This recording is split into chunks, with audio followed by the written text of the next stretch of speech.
रात्रि का घना अंधेरा छाया हुआ था। चंद्रमा बादलों के पीछे छिपा था और हवाएं सरसराती हुई एक अजीब सन्नाटे का अनुभव करा रही थी। पहाड़ों की श्रृंखलाओं के बीच एक छोटा सा गांव बसा था, नाम था सतपुरा।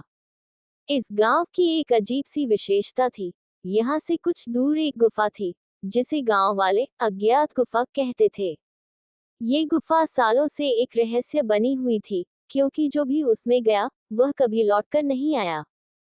गांव के बड़े बुजुर्गों ने कई बार गांव वालों को चेताया था कि इस गुफा के पास न जाएं, परंतु इंसान की जिज्ञासा कभी कभी चेतावनियों को नजरअंदाज कर देती है। पिछले कुछ वर्षों में कई लोग गुफा में गए थे, लेकिन उनमें से कोई भी वापस नहीं आया। गुफा को लेकर कई कहानियां और अफवाहें भी फैल चुकी थी, परंतु उसकी असलियत कोई नहीं जानता था। एक दिन गांव में 3 युवक राहुल, नीरज और कविता गुफा के बारे में चर्चा कर रहे थे। राहुल एक जिज्ञासु युवक था। उसे गुफाओं और रहस्यमय स्थानों में बहुत रुचि थी। नीरज, जो राहुल का घनिष्ठ मित्र था, कुछ डरपोक था, लेकिन राहुल की बातें सुनकर उसमें भी थोड़ी जिज्ञासा जाग गई थी। कविता एक बहादुर और तेज तर्रार लड़की थी, जो हर चुनौती को स्वीकार करने के लिए तैयार रहती थी। राहुल ने कहा, हम सभी ने इस गुफा के बारे में बहुत सुना है, लेकिन कोई भी इसकी सच्चाई नहीं जानता। क्या हम वहां जाकर इसका रहस्य नहीं सुलझा सकते?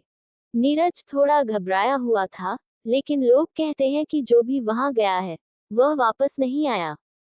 क्या हमें ऐसा खतरा मोल लेना चाहिए?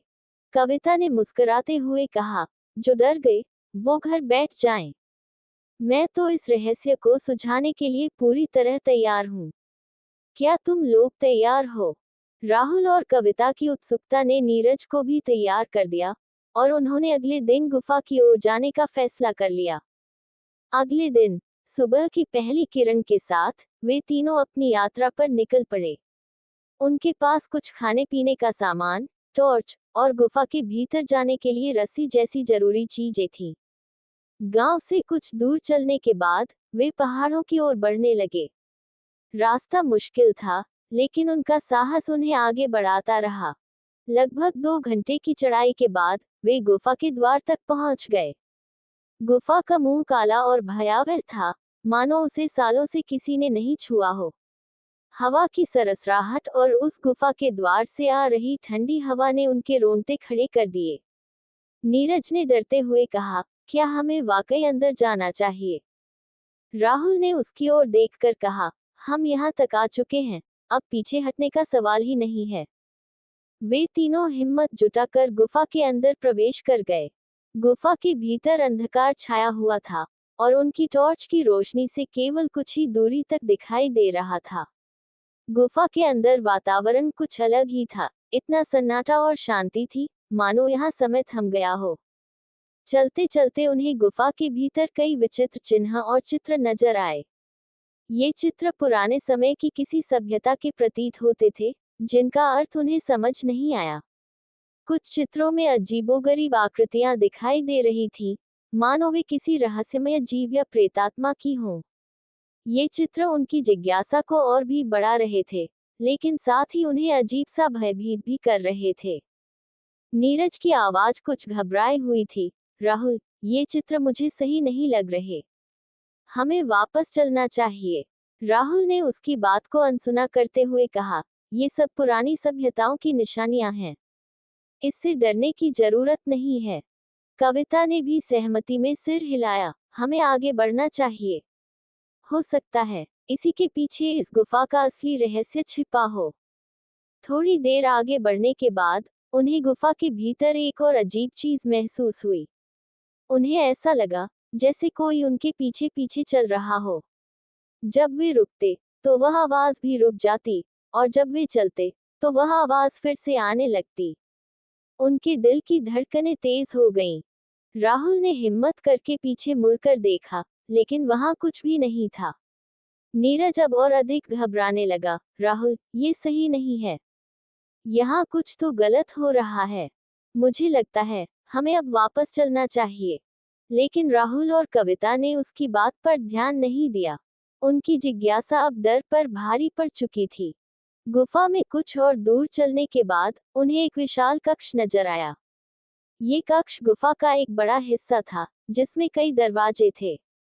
हर दरवाजे के ऊपर अजीब और डरावनी आकृतियां उकेरी गई थी।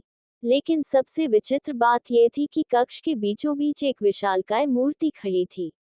यह मूर्ति एक राक्षस की थी, जिसकी आंखें लाल पत्थरों से जड़ी हुई थी और चेहरा विकराल था। राहुल ने उत्सुकता से मूर्ति को देखा और कहा, ये जरूर किसी प्राचीन सभ्यता की देवी देवताओं की मूर्ति है। हमें इसका और निरीक्षण करना चाहिए। नीरज अब और अधिक घबराने लगा था और उसने वापसी का प्रस्ताव फिर से रखा। हम यहाँ से वापस चलते हैं। ये जगह सही नहीं है। मुझे बहुत बुरा एहसास हो रहा है। कविता ने हिम्मत दिखाई और बोली, हम अभी और समय बर्बाद नहीं कर सकते।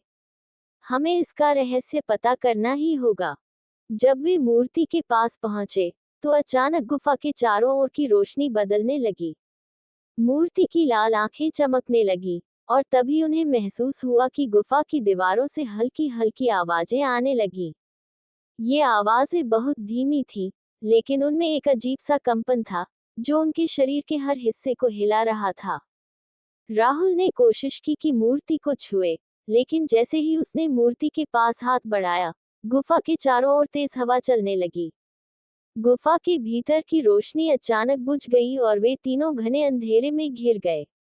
अचानक एक गूंजदार आवाज गुफा के भीतर गूंजी, तुम लोग यहाँ क्यों आए हो? क्या तुम्हें नहीं पता कि इस गुफा में आना मना है? वो तीनों डर के मारे सन्न रह गए। ये आवाज इंसानी नहीं थी, बल्कि किसी अदृश्य शक्ति की लग रही थी। राहुल ने कांपते हुए कहा, हम बस इस गुफा का रहस्य जानने आए थे। हम कोई नुकसान नहीं पहुंचना चाहते। आवाज फिर से गूंजी, इस गुफा में जो भी आता है, वह कभी वापस नहीं जाता। ये स्थान प्राचीन आत्माओं का है, और यहाँ उनका शासन है। जैसे ही वह आवाज बंद हुई, गुफा की दीवारों से धुंधली आकृतियां निकलने लगी। ये आकृतियां किसी इंसानी रूप में नहीं थी, बल्कि वे किसी और ही लोक की प्रतीत होती थी। वे तीनों बुरी तरह से डर गए और भागने की कोशिश करने लगे। लेकिन अब वे जिस रास्ते से आए थे, वह रास्ता गायब हो चुका था। गुफा का स्वरूप बदल गया था, और अब उनके पास कोई रास्ता नहीं बचा था। वे उस बड़े कक्ष में फंस चुके थे, जहां से निकलने का कोई उपाय नहीं था। कविता ने घबराते हुए कहा, राहुल, अब हम क्या करेंगे? हम यहाँ से कैसे निकलेंगे? राहुल ने अपने आसपास देखा, लेकिन उसे कोई समाधान नजर नहीं आया। नीरज तो पहले ही पूरी तरह से टूट चुका था। वह घुटनों के बल बैठ गया और रोने लगा। मैंने कहा था, हमें यहाँ नहीं आना चाहिए था। अब हम कभी यहाँ से नहीं निकल पाएंगे। उन्हें अब इस बात का एहसास हो चुका था कि वे एक ऐसे जाल में फंस चुके हैं, जिससे बच पाना लगभग असंभव था। गुफा के भीतर की आत्माएं और अदृश्य शक्तियां उन्हें घेर चुकी थीं।